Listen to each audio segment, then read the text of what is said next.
ஏமா இந்த ஆட்சி மட்டும் பிரச்சனை இல்லை, இந்த டாஸ்மார்க் பெரிய பிரச்சனை. இது இல்லாம நான் ஒரு டாக்டர், நான் டாக்டர் படிச்சிருக்கிறேன். எனக்கு டாக்டர் எனக்கு தெரியும் என்னென்ன உடம்புல என்னென்ன யார் யாருக்கு எப்படிப்பட்ட பிரச்சனை இருக்குன்னு தமிழ்நாடு முழுந்த பிள்ளைங்களுக்கு தெரியும். எனக்கு இப்ப இருக்கிற பிள்ளைங்களுக்கு வந்து மதுவோட சாராயம் மதுவோட போதை மாத்திரை, இந்த கஞ்சா, இந்த போதை ஊசி, போதை பவுடர் வந்து இதுதான் அதிகமா பயன்படுத்துறாங்க. இப்போ இதுதான் எனக்கு ரொம்ப ரொம்ப பயமா இருக்குது. இப்போ பார்க்கறது தமிழ்நாடு முழுதும் நான் பார்த்துட்டு வரேன். தெரு தெருவா வித்துட்டு இருக்கிறாங்க. ஸ்கூல் வாசல்ல, காலேஜ் வாசல்ல, சந்துல இதெல்லாம் வந்து முதல்ல வெளிநாடு வெள்ளைக்காரன் தான் பயன்படுத்துவான், அமெரிக்கா ஐரோப்பாவில். இப்போ சாதாரணமா நமக்கு கிடைக்குது. ஏன்னா இதெல்லாம் தான் அதிகமா அவங்களுக்கு விற்கிறவங்களுக்கு அதிக வருமானம் வருது, கொள்ளைக்காரனுங்க. அதனால இங்க நம்ம பிள்ளைங்களுக்கு கொடுத்துட்டு அவன் பெரிய பெரிய கோடீஸ்வரனா இருக்கிறானுங்க. இது கூடுதலாக சாராயத்தை வச்சு 3 தலைமுறை அழிச்சானுங்க. டாஸ்மாக் கடையை திறந்து 3 தலைமுறை அழிச்சிட்டாங்க. இப்ப அடுத்தது இந்த போதைன்னா கஞ்சா மட்டும் கிடையாது, அது கூட மோசமான பொருள் இருக்கு.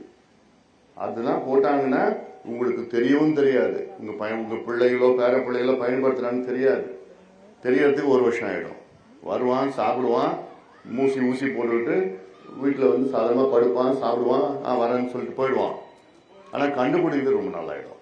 கண்டுபிடிச்சா அதுக்கப்புறம் 1 வருஷத்துக்கு அப்புறம் கண்டுபிடிச்சா அவன் உடம்பு போயிடுச்சு. இதுதான் ரொம்ப மோசம். எல்லாமே யார் பண்றான்னா இப்ப இருக்கிற ஆட்சி செய்யறவங்க தான் பண்ணிட்டு இருக்காங்க.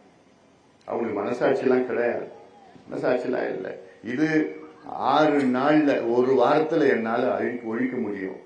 ஏன்னா ஆனா அதிகாரம் என்கிட்ட இல்ல. முதலமைச்சர் ஸ்டாலின் அதிகாரம் இருக்கு, அது அதிகாரம் வச்சிருக்கிறார் ஸ்டாலின் அவர்கள். ஆனா அது பயன்படுத்த மாட்டார். அவருக்கு தைரியம் கிடையாது. அதுக்கு நிறைய காரணங்கள்லாம் இருக்கு. ஏன்னா நிறைய திமுக காரணம் தான் மாட்டியிருக்கிறாங்க இதை வித்து. உண்மைமா வித்து இந்த போதை மாத்திரம் எல்லாம் வித்து திமுக நிறைய பேர் மாட்டியிருக்கிறாங்க. இவங்க பிடிக்கல, வெளியில டெல்லியில இருந்து பிடிச்சிட்டு போயிட்டாங்க. இதெல்லாம் புரிஞ்சுக்குங்க. இந்த மாற்றம் வர வேண்டும். மாற்றத்தை உங்களால வர முடியும், உங்களால தான் வர முடியும். ஏன்னா மறுபடியும் இவங்க தப்பு தவறி வந்தாங்கன்னு வச்சுங்க, எல்லாம் உங்க பிள்ளைகளாம் மறந்துடும், பேர பிள்ளைகள்லாம் மறந்துடணும். அது இல்லாம பெண் பிள்ளைங்க இன்னைக்கு வெளியில போக முடியுதா? பயமா இருக்குது. ராத்திரில ஒரு பகல்ல பயமா. வேலைக்கு போயிட்டு வரதும், படிக்கிறதுக்கோ, ஸ்கூல் படிக்கிறது, காலேஜ் போயிட்டு வரதுக்குள்ள அவன் போதை போட்டு சாராயத்தையும் குடிச்சு போதையும் அந்த மாத்திரையை போட்டு விடுறான், மிருகமாயிடுறான். கையை பிடிச்சி இழுக்கிறான், கிண்டல் பண்றான், கூட்டிட்டு போறான், அங்க பண்றான், என்னென்னமோ பண்ணிட்டு போறான். அன்னைக்கு பார்த்தா 80 வயசு பாட்டி. அவன் வந்து மிருகமம் ஆயிட்டான். அவன் சாராயத்தை குடிச்சிட்டு இந்த போதை மாத்திரையை போட்டுவிட்டா அவனுக்கு என்னன்னு பண்ணான்னு தெரியும். 80 வயசு பாட்டியை போய் 4 வயசு குழந்தை, 8 வயசு குழந்தை, 10 வயசு குழந்தைகள்லாம் அப்படியே கூட்டிட்டு போறோம்.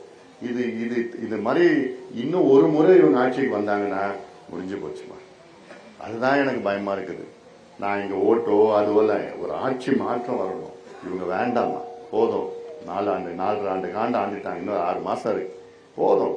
அதனால இவங்க ஒரு மாற்றத்தை நம்ம கொண்டு வரணும். நிச்சயமா உங்க பிரச்சனைகளை நான் பேசுறேன், நான் அழுத்தம் கொடுக்குறேன், நான் போராடுறேன்.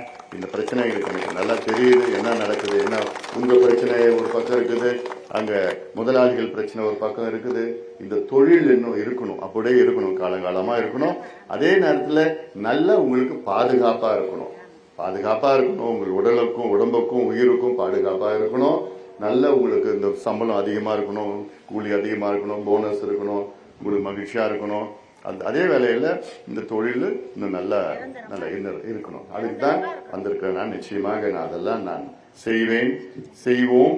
எல்லாத்தையும் சேர்ந்து அழுத்தம் நான் கொடுத்து தேவைப்பட்டா அங்க டெல்லி கூட நாங்க பேசுவோம். ஏன்னா இதுக்கு முன்பு ஒரு முறை சைனா பட்டாசு வந்துடுச்சு. சைனா பட்டாசு வந்த உடனே நான் டெல்லியில போய் நான் பேசி அந்த சைனா பட்டாசுக்கு தடை பண்ணோம். ஒரு 15 வருஷத்துக்கு முன்னாடி அழுத்தம் கொடுத்தோம். அதனால நான் நிச்சயமா இதெல்லாம் நாங்க உங்களுக்கு பாதுகாப்பாக நாங்கள் இருப்போம் என்று சொல்லி இங்கே வருகை தந்திருக்கின்ற அனைத்து நிலை நிர்வாகிகளுக்கும் உங்களுக்கும் என்னுடைய வணக்கங்களையும் நன்றிகளும் தெரிவித்து